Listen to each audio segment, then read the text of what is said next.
Hi guys, it's Miss Judy. I'm here with our family tree for KFOT Week 9. So last week we learned about Samuel.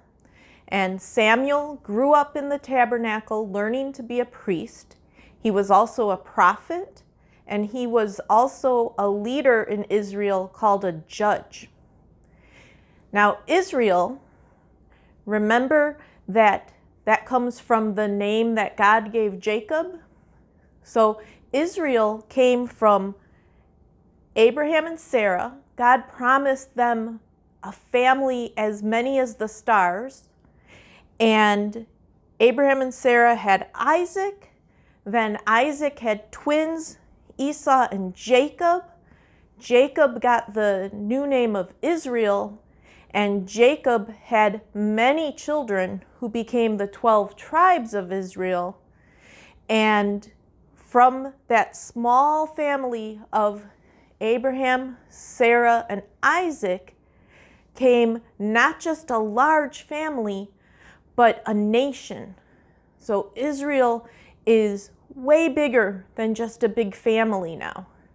And so Samuel is a leader in that big group of people.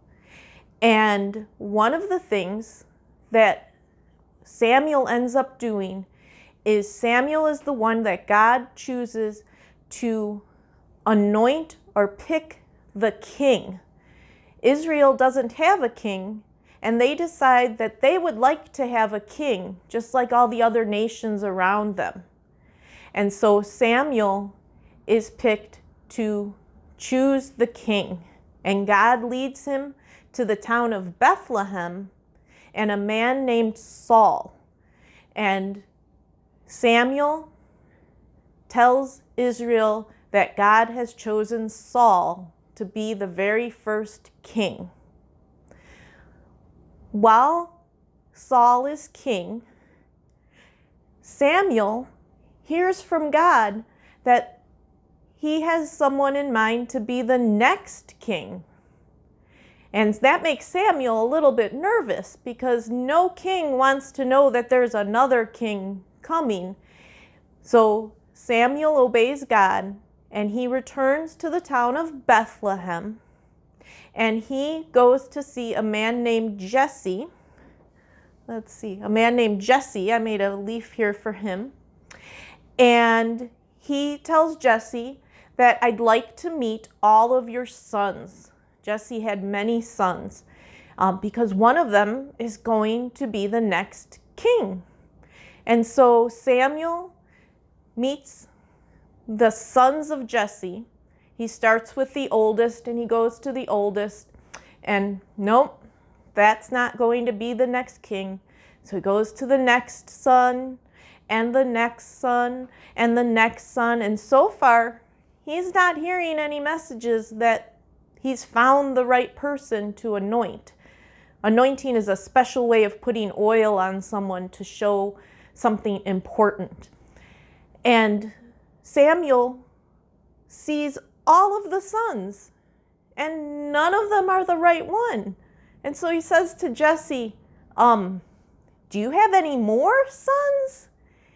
And Jesse's like, just my youngest son, but he's just a kid, and he's out watching after the sheep.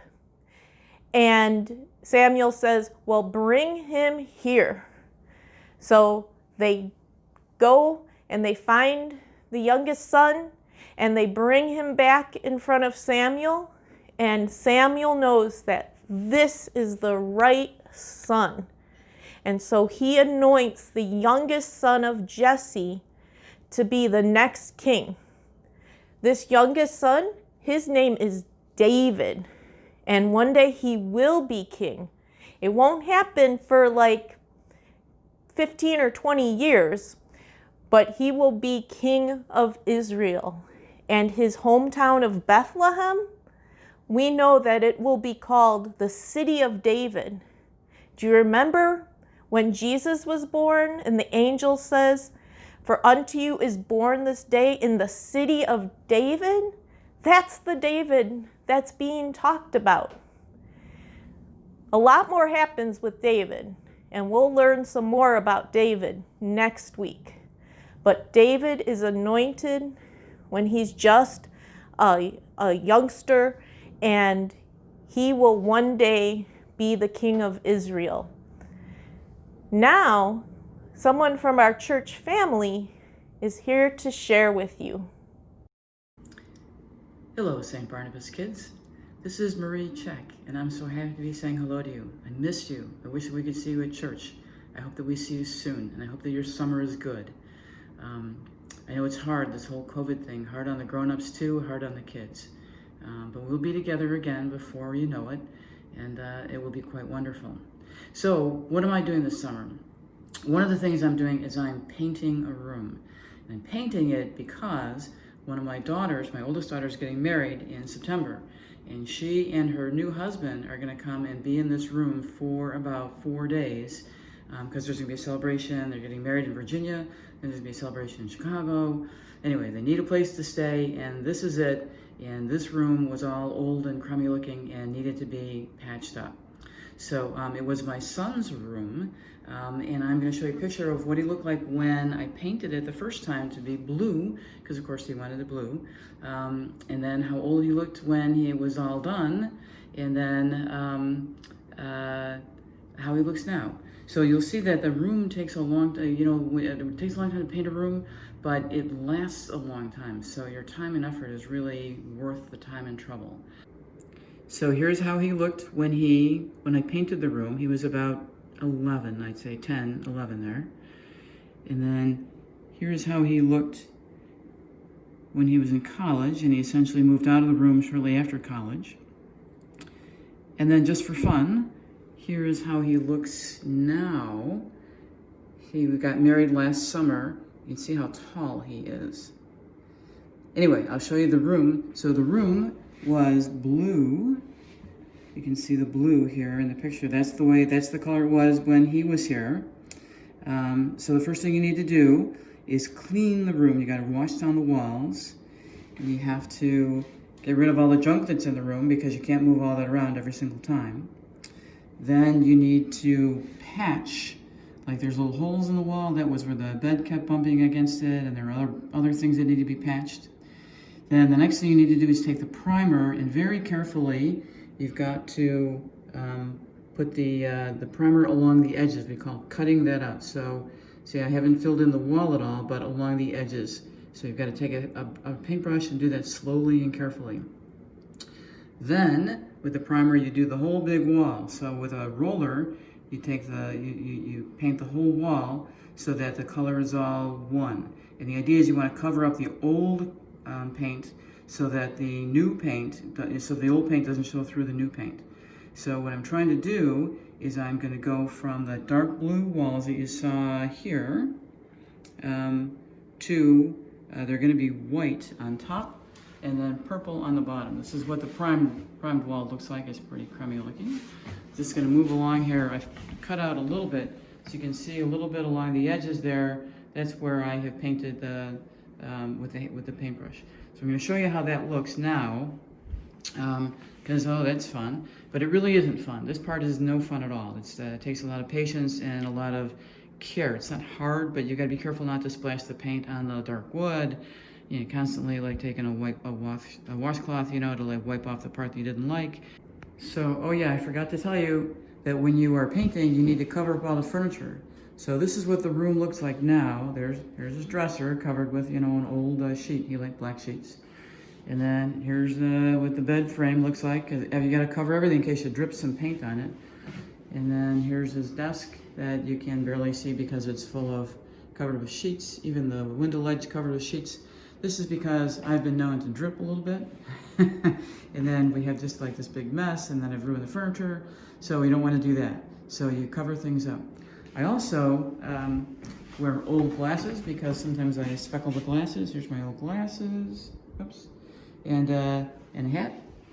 Here's my painting hat that I wear. I need that like if I'm over my head working on the ceiling. Here's my husband, Mike Check. So he helped me wash down the walls and prime the walls. But right now, I'm the one doing the painting because I'm in the old clothes and he's in good clothes. But he's going to video me painting for a minute so you can see. Mic check, say hello.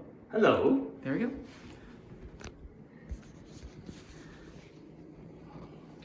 So, this is the part of the painting that's not fun. It's an old-fashioned paintbrush. It's little, it doesn't go very far, it takes a lot of time and effort, and I'm painting along the edges here. And I don't want to get paint, oops, like I just did on the floor, I don't want to get the paint all over everything. So when I'm painting the trim, I use this little scraper thing just as a guide, as a guard, so that I'm not getting paint all over the wood trim that I don't want to get. So Mike, get in close as I can see, and I'm painting here. Will do. So this part, no big payoff. The payoff comes later when I'm doing the roller, and I go over the whole wall, and it goes from looking this crummy, you know, half white, half blue, to looking the color I want. So the top is going to be kind of this white, and the bottom is going to be purple. It'll be very fun. I'll make a new video when I get to that point, because that's going to take a long time to get to that point. So, signing off for now. Hope the rest of your summer is good. I'll talk to you soon with my next video, because this has to be done by my daughter's wedding in 6 weeks. So there'll be another video in less than 6 weeks. Bye. Isn't it nice to hear from some of our church family? Thank you to Miss Marie for sharing with us not just about painting, but also about her family. One of the fun things about painting a room is picking the color. So my question for you this week is, what's your favorite color? Be sure to answer either in the comments here or the comments over on Facebook, or you can even email your answer to me and I will add it to the comments over on Facebook. So next week we'll hear more about David, and don't forget to answer the question, what's your favorite color? Take care.